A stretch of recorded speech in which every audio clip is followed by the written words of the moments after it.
السلام علیکم شیخ، ایک سوال یہ تھا کہ کالج میں ایک دوست ہے، وہ کہہ رہا ہے کہ تو میرا اسائنمنٹ لکھ کے دے اور بدلے میں تیرا اسائنمنٹ لکھ دوں گا، تو یہ کرنا کیسے شیخ؟ بسم اللہ والحمد للہ والصلاۃ والسلام علی رسول اللہ۔ جب کالج میں یا اسکول میں اسائنمنٹ دیا جاتا ہے طلباء کو، تو اسائنمنٹ ایک طرح کا امتحان ہوتا ہے، اور امتحان اسی کو دینا ہے جو طالب علم ہے، کیونکہ اس پر درجات ملتے ہیں، نمبرات ملتے ہیں۔ اب اگر کسی اور سے آپ اپنا امتحان دلوا رہے ہیں تو وہ جو نمبرات آپ کو ملیں گے وہ جعلی نمبرات ہوں گے، وہ اصلی نہیں ہوں گے۔ یہ دھوکہ دینا ہے، یہ تزویر ہے، غش ہے، تدلیس ہے، جو کہ ہماری شریعت میں جائز نہیں ہے۔ اللہ کے نبی صلی اللہ علیہ وسلم کی حدیث ہے کہ من غشنا فلیس منا، جس نے دھوکہ دیا وہ ہم میں سے نہیں ہے۔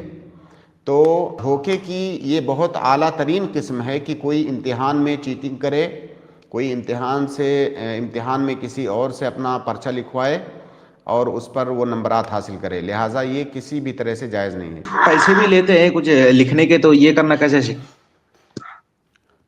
اگر کسی اور کا امتحان آپ پیسہ لے کر کے دیتے ہیں کہ میں تمہارا امتحان دے دیتا ہوں اور تم مجھے پیسے دے دو، تو یہ جو کمائی ہے، یہ کمائی حرام ہے، یہ کمائی حرام ہے۔ وہ دونوں آدمی گنہگار ہیں، جو اپنا امتحان دوسرے سے دلوا رہا ہے پیسہ دے کر کے وہ بھی گنہگار ہے، اور جو دوسرے کا امتحان دے رہا ہے پیسہ لے کر کے وہ بھی گنہگار ہے، اور یہ جو کمائی ہے یہ کمائی بھی حرام ہے۔ ہمارے ہاں طلباء، بہت سارے طلباء، مطلب چیٹنگ تو عام ہے، ہندوستان ماشاءاللہ اس مسئلے میں مثالی ہے۔ ایک مسلمان طالب علم کو سوچنا چاہیے کہ یہ جو امتحان ہے یہ دنیا میں ہوگا اور دنیا ہی میں ختم ہو جائے گا، اور اس کا جو گناہ ہے یہ گناہ باقی رہے گا۔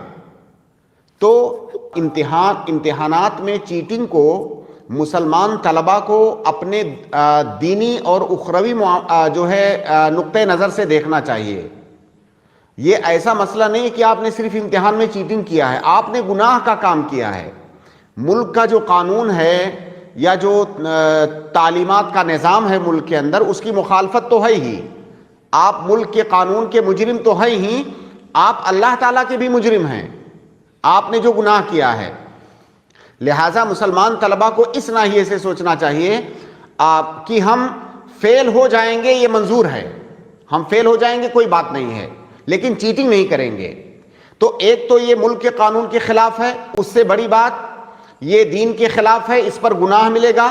تیسری بات یہ انسان کی رجولت کے خلاف ہے، مطلب انسان کا ضمیر اس بات کو کیسے گوارا کرے گا کہ امتحان کسی اور نے دیا، نمبرات میں لوں اور مارک شیٹ میں لوں، سرٹیفکیٹ میں لوں؟ یہ کیسے کوئی غیرت مند انسان تو برداشت نہیں کرے گا، کوئی باضمیر آدمی۔ جب تک وہ سرٹیفکیٹ آپ کے ہاتھ میں رہے گا، اگر آپ کی ضمیر زندہ ہے تو آپ کو کچوکے لگائے گی کہ یہ جو تمہارے پاس سرٹیفکیٹ ہے یہ اصلی نہیں ہے۔ ٹھیک ہے، تم بچ گئے، قانون کی نگاہ سے بچ گئے، لیکن اگر ضمیر زندہ ہے تو یہ بات بار بار اس بات کا احساس آئے گا کہ یہ سرٹیفکیٹ ہمارا نہیں ہے، یہ کسی اور کا ہے، یا میں نے اس کو چیٹنگ کر کے حاصل کیا ہے۔ اس لیے ایک طالب علم کے اندر یہ ایٹیٹیوڈ ہونا چاہیے کہ میں فیل ہو جاؤں گا کوئی بات نہیں ہے، فیل ہونا کوئی بڑی بات نہیں ہے، لیکن میں چیٹنگ نہیں کروں گا۔ اس ایٹیٹیوڈ کے ساتھ امتحان ہال میں جانا چاہیے۔ اگر آپ چیٹنگ کر رہے ہیں، آپ وہیں پر مر گئے، آپ وہیں پر مرے ہوئے ہیں، فائدہ نہیں ہے آپ کے پڑھنے کا۔ باقی اس کے بعد میں جو ہے اس کا انجام اور بہت ساری چیزیں وہ تو الگ ہے۔ آپ کیسے طالب علم ہیں کہ آپ جو ہے چیٹنگ کر رہے ہیں؟ مطلب جیسے کسی اور کا لڑکا ہو، آپ اس کو اپنا بیٹا کہہ دیں کہ یہ میرا بیٹا ہے۔ آپ اس کو سوچ کے دیکھیے، ایسے ہی ہے۔ آپ کسی اور کے لکھے ہوئے پرچے سے سرٹیفکیٹ لے رہے ہیں، کہہ رہے میرا سرٹیفکیٹ ہے۔